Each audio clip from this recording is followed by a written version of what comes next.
first of all, I guess I'm just super curious, right? You know, when we hear the word orgasm, people talk about orgasmic secrets. I'm really curious about what you are imagining this is all going to be about. Does anyone want to stick something in the chats or unmute and just say something to me?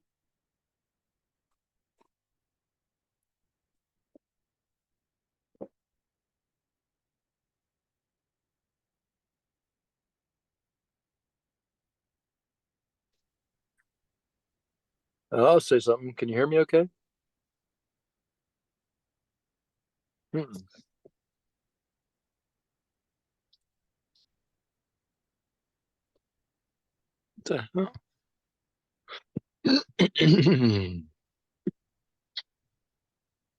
Okay, so let's get going now. I'm going to do a PowerPoint presentation, and I'm really interested about, let's go live on Facebook as well. I'm really interested about also what's going on for you guys as well. So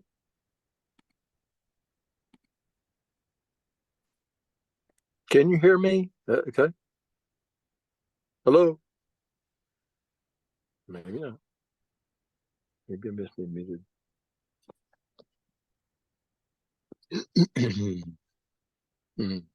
Okay. oh, it doesn't I was going want to say something about to orgasm. share to my group.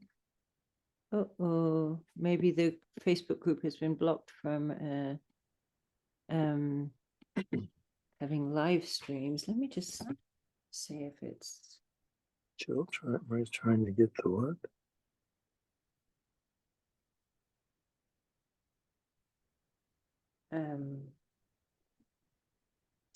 yeah, I think that Facebook might have put a little block onto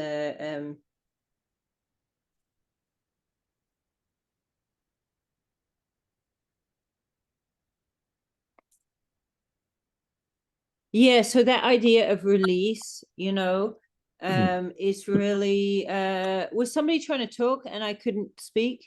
I couldn't hear. Yeah, I was trying to say something. Everybody else can hear me, it seems like, but I guess you can't.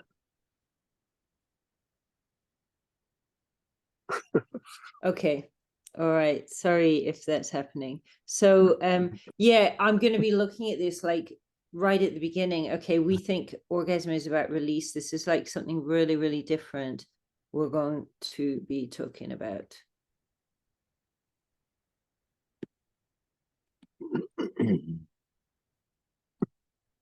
So let's get started.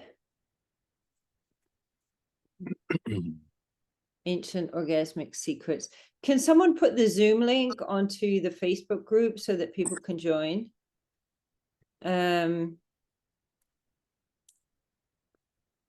So, Ancient Orgasmic Secrets.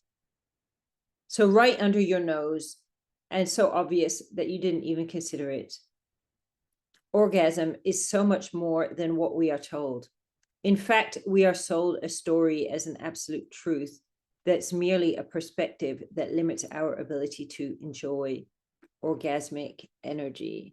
So what I'm saying here is that pretty much everything that we're being told and sold by our society and sex positive culture and so on is actually limiting our ability to experience pleasure. Oh, my assistant is complaining he doesn't have the Zoom link. We better get him in here.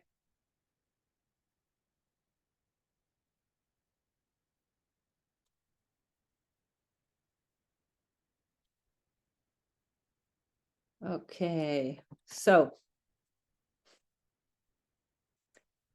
I'm going to even make a promise to you guys over the next 3 days. So the next 3 days will be an interactive experience where you can learn about the ancient orgasmic secrets and how to start to implement them into your life for juicy and mind-blowing, never get bored pleasure and intimacy. Each day, I will reveal one secret that will fit together like pieces of a puzzle to give you on Friday the blueprint to activating your orgasmic energy. this is a chance for you to open your mind and let your consciousness expand by digesting another culture's views on something we think we know it all about, but in fact, we know so little. And I think like being open-minded is a really, really important thing, because, you know, over the last few years, people have been really taught to like shut down their minds, not be open-minded to kind of take in and consider, for example, the views of other cultures around sex. And it's really understandable on the one hand, because there's a lot of trauma around sex, a lot. And we're going to talk about that in tomorrow, right? But it's not even just about the you know, sexual trauma as we think of it. It's literally the programming that's put into us around sexuality is really, really traumatic.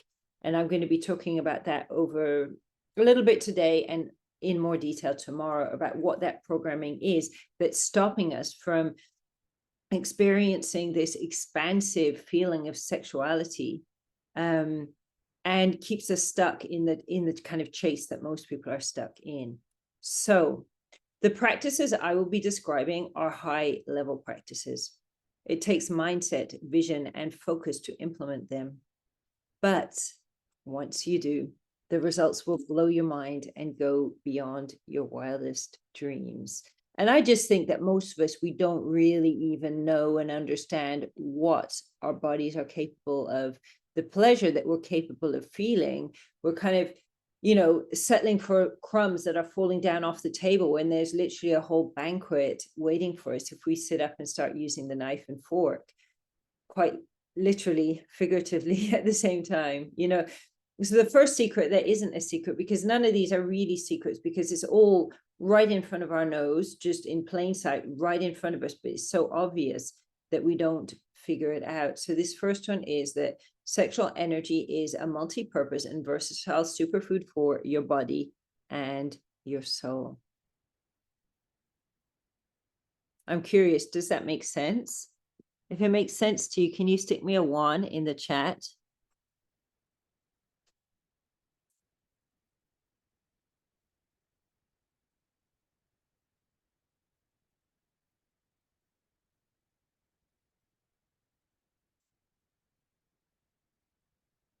So I see 7, 10 ones. So half the people, that's making sense to.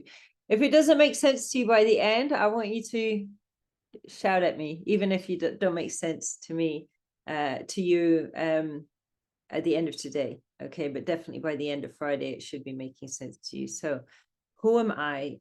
My name is Jade Lotus, and I've studied and practiced Taoist alchemy for over a decade. Through this practice, I managed to blow the lid off of my anorgasmia and simultaneously cure chronic health problems, addictions, and start manifesting creativity and abundance. I studied with the Taoist Grand Master Chia and learned to practice and teach the ancient Taoist arts of energy cultivation and transmutation. I am also a certified Tantra educator and have helped thousands of people to get in touch with their sexuality.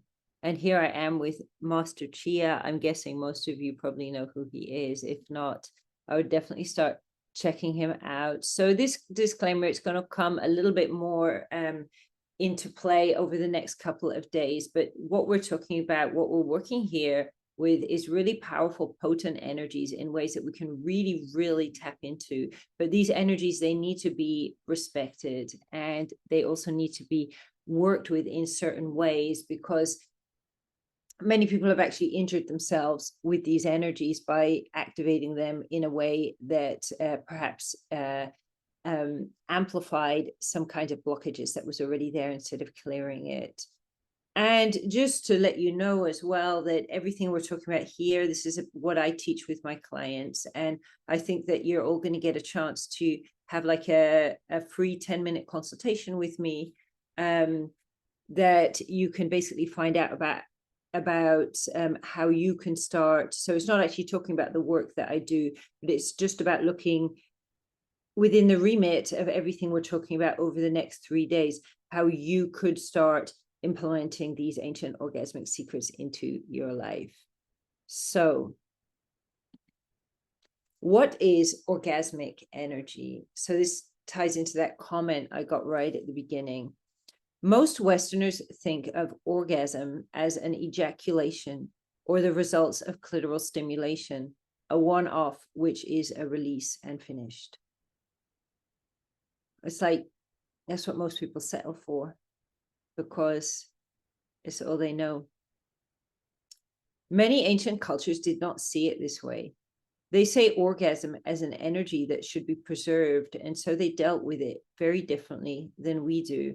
And one of the things I think is so interesting about these ancient cultures is that they have no concept of morality around sexuality. They just view it as a life force energy, the way we might view water. We don't see water as bad and water as good. We just see water as what it is. And because, and you're going to find just more about that today and definitely in more detail tomorrow, because there's not all that shame and guilt around sexuality, people are approaching it in a very different way. So what happens with the average Westerner is the energy like builds up into this kind of frustrated feeling. There's all this kind of pent up frustration. You know, I mean, when you type sexual into, you know, like if you're sending someone a message, it often goes sexual abuse, sexual addiction, sexual, you know, it's got to be some like negative, because it's so become like immersed in our society's consciousness that sexual things have to have these negatives, that if you're not repressing it enough, you're going to get addicted. And, you know, because these ancient people were so calm and comfortable with their sexuality, and they could just sit there, and what would happen was the sexual energy would spread through their whole body, and basically it would start to just do all these magical things which we're about to start finding out about, instead of just being a chase for a release, which is actually us needing and wanting to clear energy out of the body, which we don't know how to deal with. So energy that's got blocked inside of our body. And that's what most people are using sex for, and masturbation is just to kind of dump and release these blocked energies out of the body, when it's actually, there's so much more to it than that. So let's have a look at sexual energy transmutation. And I'm curious, if you don't know what is transmutation, no shame in this, but if you don't know what it is, can you give me like a 7 in the chat? I just want to know how much details that I need to go in here.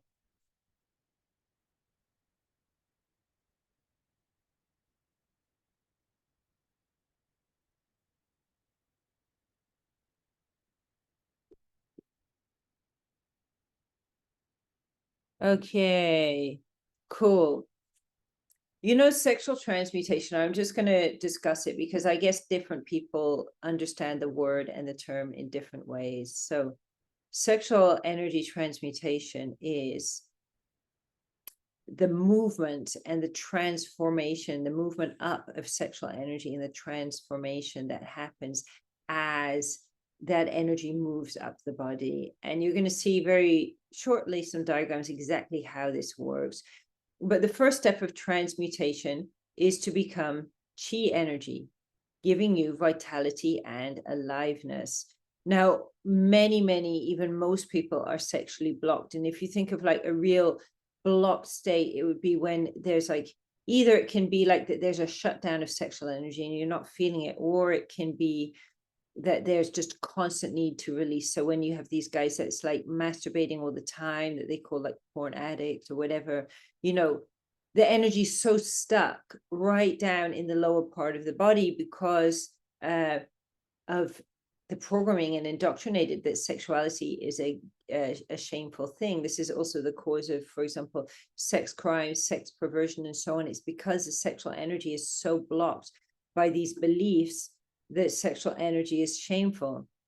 And it's funny that when you see these, you know, religious communities that try to, or churches or organizations, they try to tell people, you know, repress your sexual energy and so on, there seems to be like an awful lot of like, I'm just going to say like toxic sexual expression that comes from that repression, you know. So the first stage to get out of that, you know, baseline level of either no sexual energy or just being controlled by it, is for that sexual energy to rise up in the belly, where it then becomes the chi energy. Next, the energy travels into your cells and it starts to rejuvenate your body on a cellular level, curing health conditions and reversing aging. It really has like an incredible ability to heal. And reversing aging, absolutely. I mean, people who do this kind of Taoist practices are pretty well known for defying age without the perhaps more modern synthetic versions of, you know, anti-aging and so on that's becoming popular.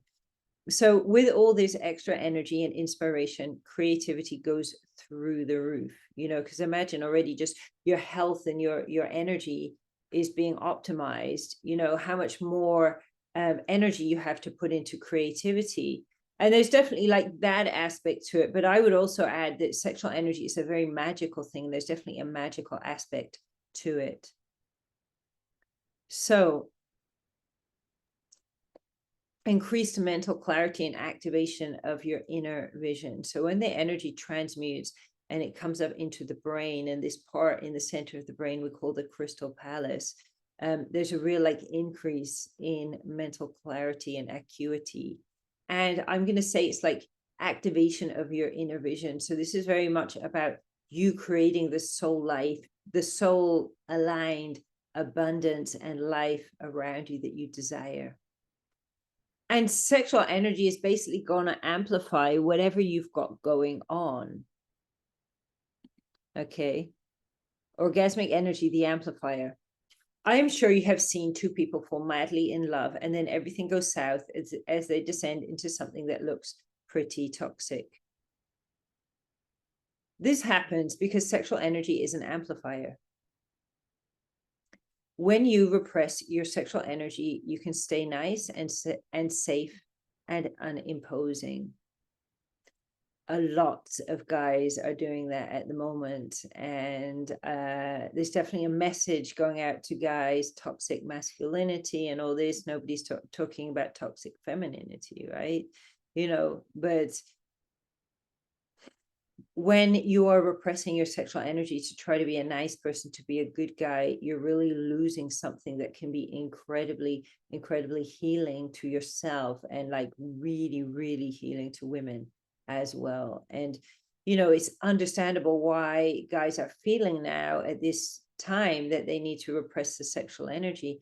However, there is another way, and that's what I'm here to talk to you about. So there's a way to have this energy in absolute flow where you can appreciate and enjoy it all and amplify it and get more pleasure than you ever imagined you possibly could, but without the frustration stroke urges stroke the feelings, you know, even just the relationship with the sexual energy. When we're not in an aligned relationship with the sexual energy, and who is, you know, unless you've either grown up, you know, in a tribe in the middle of nowhere or done huge amounts of work on yourself.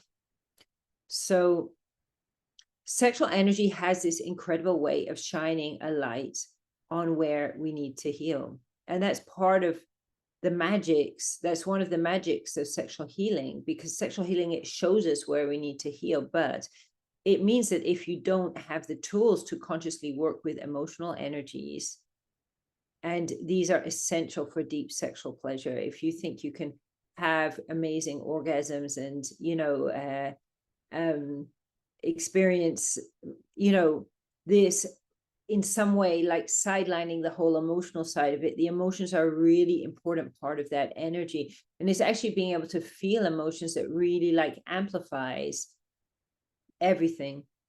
So yeah, it can cause a lot of problems if you don't have tools. And I'm going to say you want the same tools that you use on the sexual energy. You want the same tools to use on the emotional energy. And it's usually a good idea to practice that with the emotional energy first and then the sexual energy second, because the two is a bit like a helix, you know, that kind of just goes in and out, a bit like a DNA helix. But we're going to cover this all in day 2 and looking at how things like fear of love and sexual shame specifically can block our sexual energy.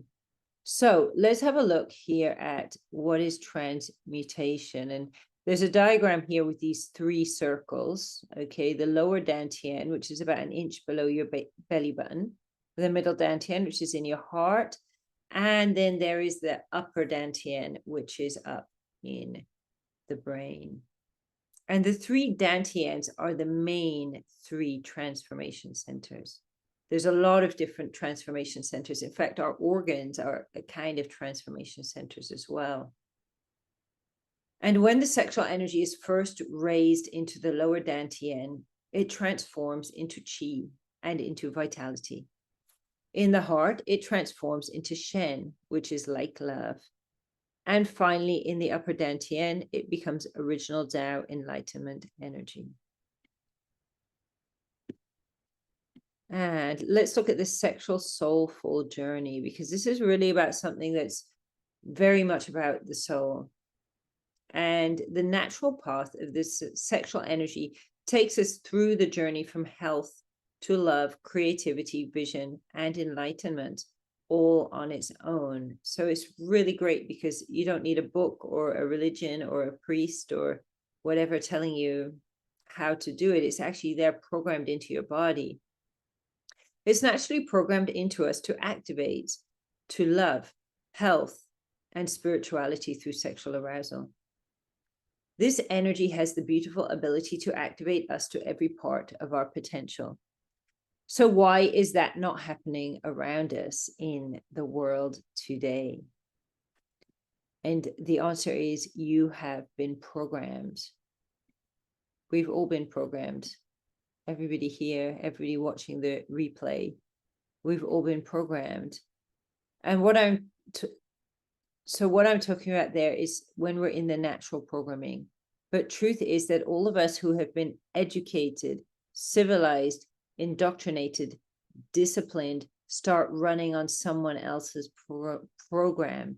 So all those things that we civilize think make us better, from the tribe running around in the jungle naked, are actually just creating like contortions out of us. Like there's a funny story I heard about this anthropologist was studying this tribe who'd like never really met any kind of white people or civilized people, and she's kind of joking ironically how they everyone there is like, you know, so much nicer and kinder and behaving so much better than civilized people. But anyways, like at some point a priest shows up in this tribe, and one day the whole people from the tribe see him like masturbating, like wanking off in this bush, and none of them have ever like seen a person masturbating before, and they're all like kind of go over and they're all standing around this guy, but I think the guy doesn't realize the whole tribe is kind of standing around with, you know, because they just never had heard of like someone doing that, because they don't have this need to release in the way that we do, because the energy is flowing up the body through the transformation system. And you know, that's kind of in my mind, I get this picture of, you know, it's so representative of, you know, everything about how we kind of have this sense of cultural superiority about our self-control. And don't get me wrong, I'm all up for being sophisticated and everything, but when you can actually take the advantage of being a person in modern society, and you can go back into your original program, and you can bring that energy and that gifts and abilities from your original programming into your body, you then become like an incredibly, incredibly powerful person. So the dominant programs in our culture believe that human beings are inherently flawed and that we need to be controlled and disciplined, or we become evil.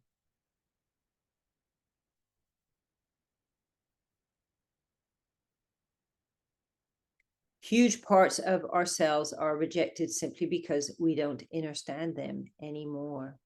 So we all know we've been taught to reject the sexual energy. Many people are trying to accept it, but really find it's problematic. And the thing is, it's programmed into us so deeply over so many generations that it's basically, it's hard stuff to shift. It's hard stuff to shift, but there are techniques, and let's have a look at that in a minute. So, you know, even when we reject things like, you know, I'm just curious, right? Who here thinks anger is a good thing. If you think anger is a good thing, I'd love to see like a 5 in the chat. If you think anger is a good thing.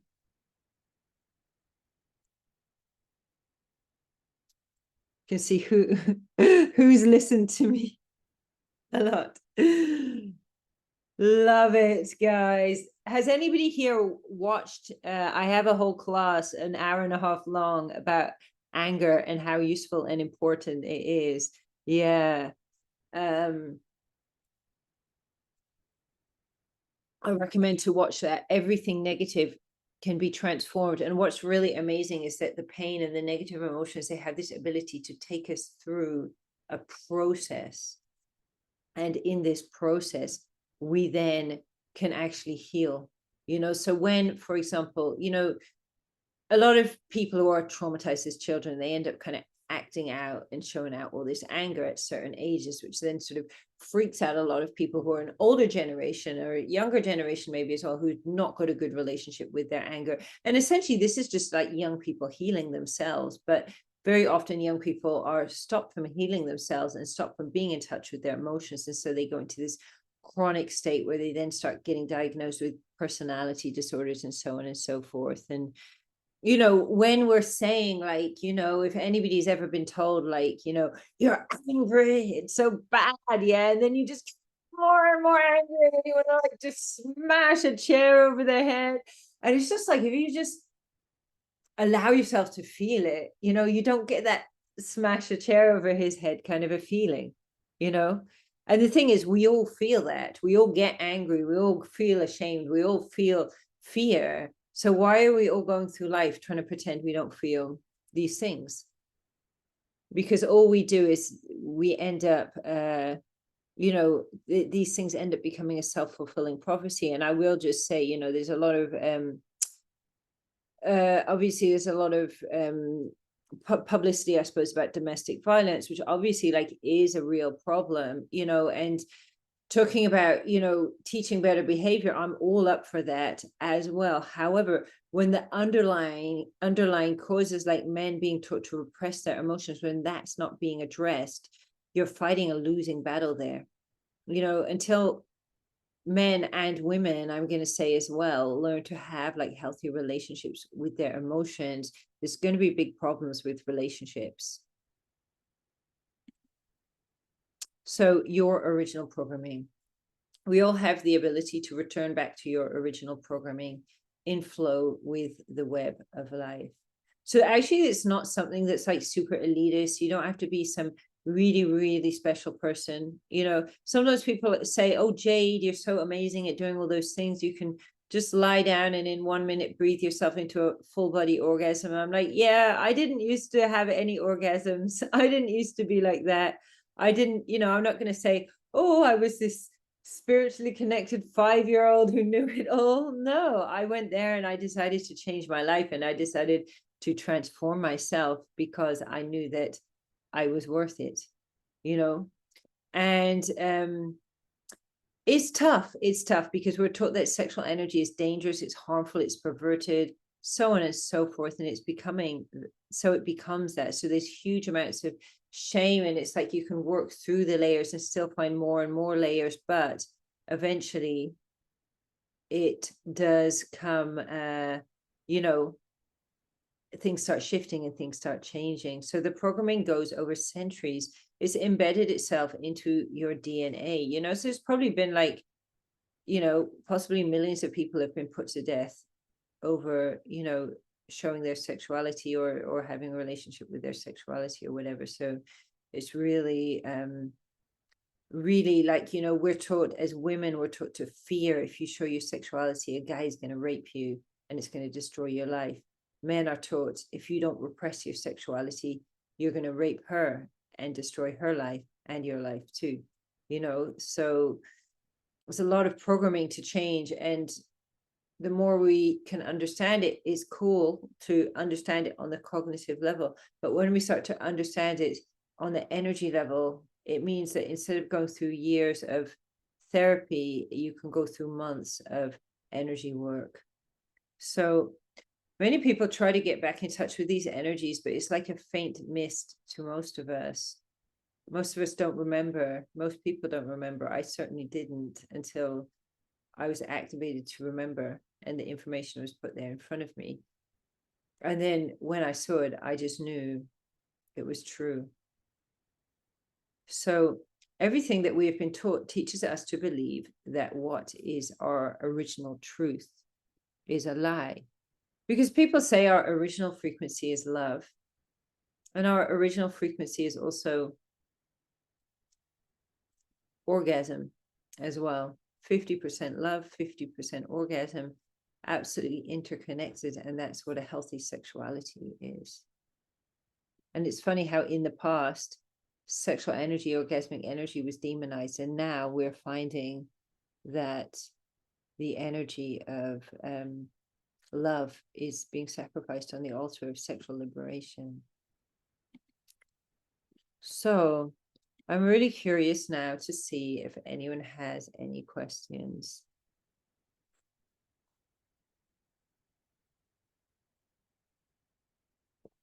And I just want to say nice one, guys, for showing up here.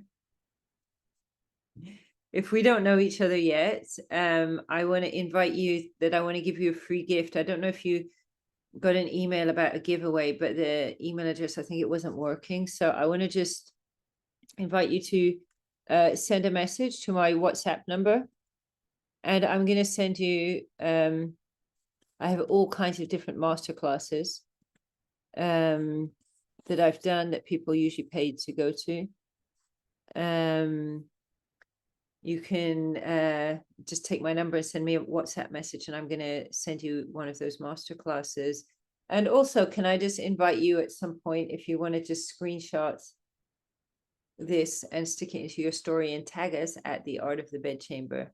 That would be super appreciated. So does anyone want to ask any questions? Oh, I sent it direct when I meant to send it to everyone.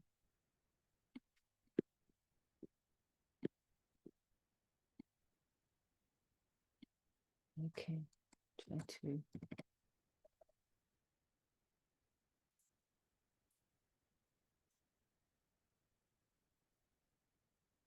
Okay, excellent. Okay, so are there any questions so far? Is this all quite clear and transparent?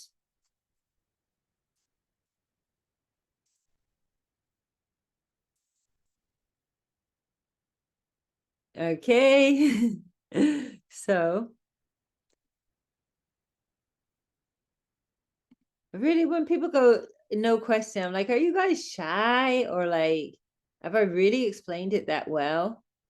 You know, because I think this stuff is kind of complex. It goes against the grain of what we're really, really taught. So reclaiming orgasmic truth, you know, and I'm actually going to call it, it's like truth. It's the same as love. In fact, love is like the spiritual version of the same energy that orgasmic is the physical version of it. And orgasmic energy is gifted to us for so many reasons. You know, it's in our own body. It's incredible what it can do. Then on day 3 on Friday, I'm going to be talking about the way it gives us this incredible, amazing ability to like connect with another person.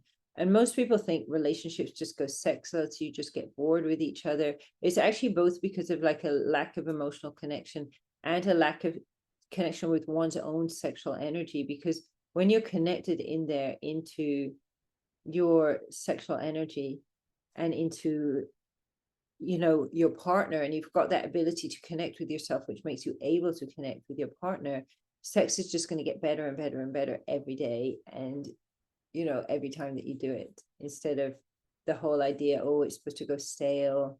Or another of these ideas, women are supposed to go off sex when they're like 50. It's just so unnatural, actually. You know, women are very, very sexual, and especially if they get 40s, 50s, 60s, women are naturally very sexual, but they've just experienced like bad sex for their whole life. You know, it's like feeding someone food full of, you know, salmonella, and then they spend 3 days vomiting and don't want to eat food anymore, and then blaming entire food on the whole globe, you know, for that. So the beliefs do go deep into our DNA, and they've obstructed us from our original truth. I'm not sure that many people would be able to reconnect with the power of that orgasmic energy were it not for the ancient secrets that you will be learning over the next days.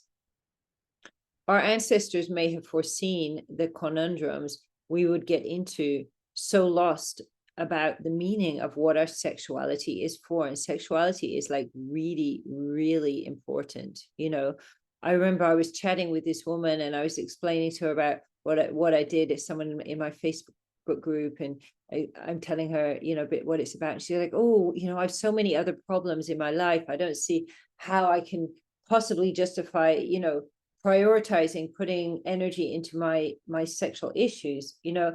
And I laughed because I'd gone through these years in my life of trying to fix my backache, the fact that I was getting colds all the time, urinary tract infections, insomnia. I was addicted to cannabis. I was just not really going anywhere in my life. I mean, the list goes on, and I'm addressing all these different things separately until I was just like, I've had enough, you know.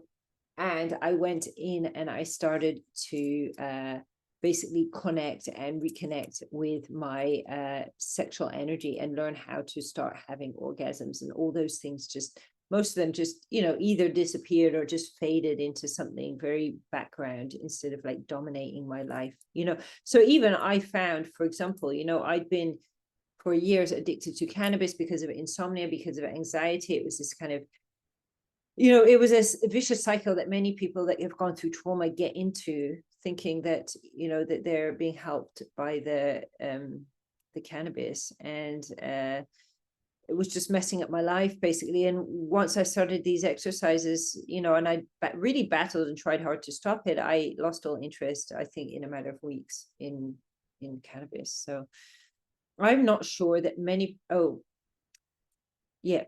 So they left behind a scientific formula that anyone with mindset can use to activate the power of their orgasms.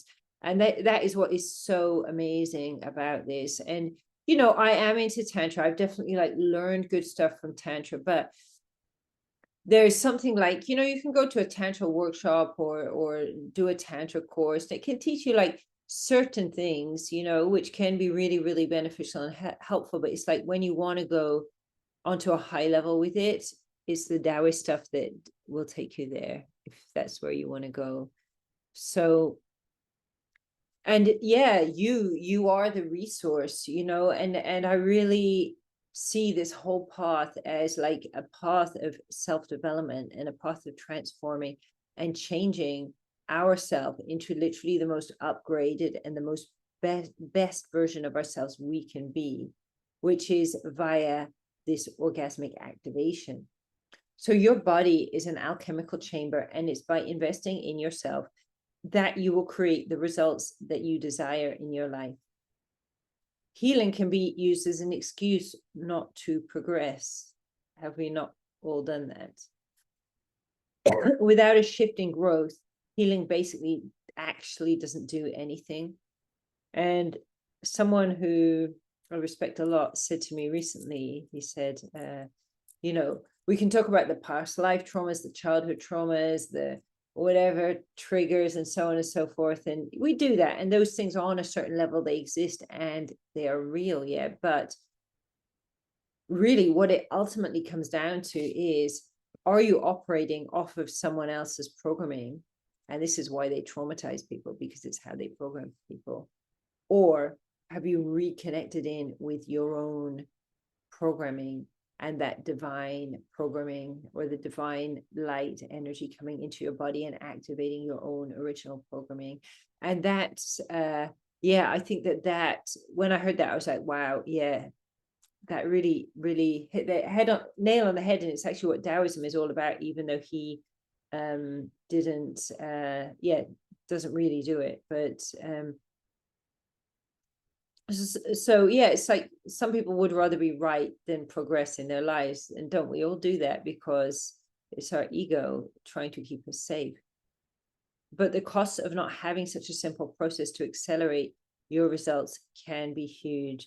And obviously this stuff, like, it's not for everybody. You know, one of my friends says to get interested in Taoism, you actually have to reincarnate through like 27 lifetimes. I have no idea where she got that number 27 from, but I kind of get the idea that, you know, this is about, you know, going beyond where most people find satisfaction and actually being like, I need to become the best version of me. But instead of trying to battle and trying to fight and trying to, you know, make myself suffer, which many people think they need to suffer to become better versions of themselves, this is about finding the pleasure route to become the best version of ourselves, which actually ends up, you know, even like improving one's relationship with time, for example, so that time becomes more on our side, let's say, you know, because time is relative. And if you are open to shifting and taking ownership to release what is not serving you, which is to challenge yourself from a place of unconditional love, as opposed to living in the program of the comfort zone, and that's another program, you know, then this kind of stuff might be something you could be interested in working on, you know. And yeah, whichever way one goes, right, there's no shame about it. I think that, you know, many people, the majority, will find contentment and be happy with contentment, but then there's some of us that just want to go more than that and want more than that, and this is just an amazing tool for people who are just like, yeah, I want to just be better and better and better at what I'm already really good at. So, okay, so here it's explaining about these calls that I have. I'm giving these 10-minute calls, so it's literally just 10 minutes, okay, where we're going to go over like what's getting in the way of you experiencing the orgasms and the orgasmic aliveness that you're really looking for. So yeah, you can, in fact, there maybe is a link in the chat, if you could put the link in the chat, Precious. Or you can use my or you can message me on my number if you want to find out about booking that call. And, you know, I can't guarantee I'm the right lady to work with you guys, but, you know, if you message me or book a call and I'm not the right person, I'm more than happy to send you on in the right direction. So I want to do a little, okay, tomorrow we go on to emotions. So nice to see old faces joining and new faces. So, oh, great questions. Okay, I love questions. And guys, don't worry about putting me on the spot. I'm all up for being challenged. So, totally understand it all and feeling your transmission of it too.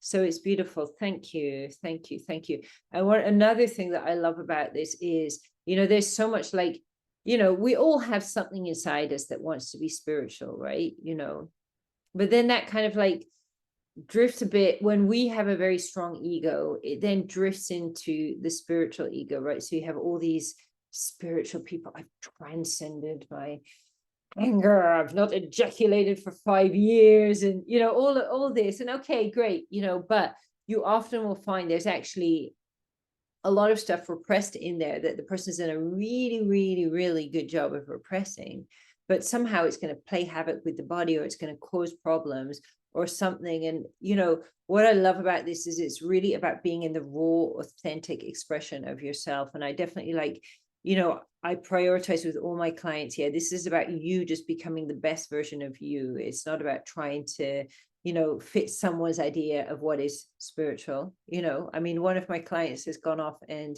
started something like he's a male who started something like, I don't think it's exactly OnlyFans, but it's something like OnlyFans, where he's like talking to women and helping women sexually heal through this. I don't know if it's OnlyFans or something similar. I'm not sure if he's here, but you know, and I'm like, great, if that's your path and that's your destiny, do it. You know, we all have different things we're supposed to be doing. You know, it may even be something very, very simple. If someone's destiny is to be a mom and the best mom in the world, I think that's fantastic, you know, whatever we're going to be. So, oh yeah. Okay. So okay, it all makes sense to me. Like, it doesn't feel like new info. It feels like a confirmation of what I know already in my body. and still lots to learn. 100%, like this stuff is all here, like in and within our body. So the number I gave you guys, yeah, just send me a message and go, hi, it's whoever from the masterclass. It's my work number. Don't worry, it's not my private number. And what I'm going to do is I have a whole list of these masterclasses, which I did in the past, which people paid to go to. And I like to give one of those out to as a free gift to everybody, just to, or I have some other resources as well, but just to kind of give you, you know, bring you a little bit further along the way and help you understand this a little bit more. So I hope that makes sense. Is it essential to not peak orgasm to connect with this energy? You know, on a certain level, do whatever you want. Do you know what I mean? Like some guys, they're just like, I have not ejaculated for 2 years, or, you know, you get these guys on the Instagram accounts, they're counting how many days since they last ejaculated. And it's really great. Okay, if you want to do that. I do think if you're repressing the sexual energy and you're not ejaculating, you're probably going to be better off just doing standard Western sex, which is a bit mediocre, because when you're repressing that sexual energy, you're not getting any access to it. Now, when we say like peak orgasm, and specifically with women, we're talking about like a clitoral orgasm, with male an ejaculatory orgasm. Interestingly enough, those orgasms are activated by a different nerve called the pudendal nerve. Then full body orgasms are much more to do with like the vagus nerve and the pelvic nerve. And those nerves are activated in different ways. So they're basically activated. The pudendal nerve is activated through tensing and the vagus nerve through relaxing. So yeah, so, you know, I think there's no hard and fast rules like in Taoism, but when you start understanding, you know, like even my partner, when I first explained to him about the not ejaculation thing, he's like, what? I never in my life would have imagined having sex and not ejaculating. And then, you know, I didn't, I just said it's this thing, some people do, you know, and then I start showing him like how to raise the energy and how to bring the energy up. And then, you know, now after sex, he's like, oh, that feels so great. I didn't come, you know, and he feels really pleased. But the thing is, he's got the benefits of it now, so he can see why to do it. If I sat him down right when we first met and was like, you can never ejaculate, yeah, he would have just been like, what is this woman on about? Yeah, because it wouldn't have made sense, because when we're just used to one thing, you know, like if all somebody has ever eaten is like, say, McDonald's, and then you bring them some organic, home-cooked, farmer's garden food, and they're just going to be like, what's that? But it's only when they start eating it and actually feeling the benefits and get that shift that they're going to maybe give up their Big Macs and go down the healthy route. So yeah, I love that question. Is it essential to not peak orgasm? I think that this is all about knowledge, yeah, and it's about wisdom, and it's about understanding, but not within the brain, but actually within the body. So I would just say, you know,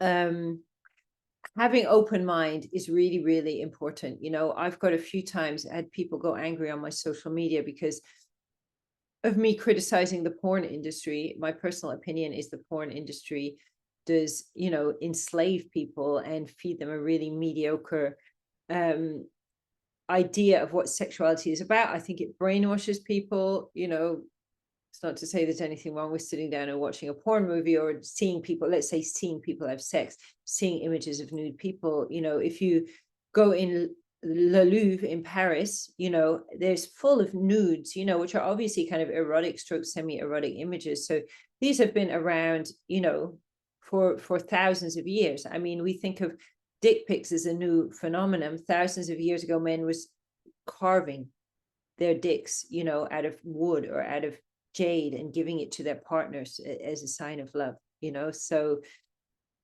in a way, not a lot has changed, except we're now in a technology age, so it's a different way of doing it. So I got a space for one more person to ask one more question. I have a hard cutoff today. Tomorrow I don't, and I'm going to be open tomorrow to like hearing more questions. We're going to start we're going to start, we're going to do some practices tomorrow. We didn't have time today to do some practices, but tomorrow we'll get in there and we'll start doing some practices and learning about how do we start cultivating and transforming energy and so on. So can achieving orgasms or edging through masturbation instead of having partnered sex negatively affect this orgasmic energy? You know, and I think it's these two questions that come up, they're really, really great questions.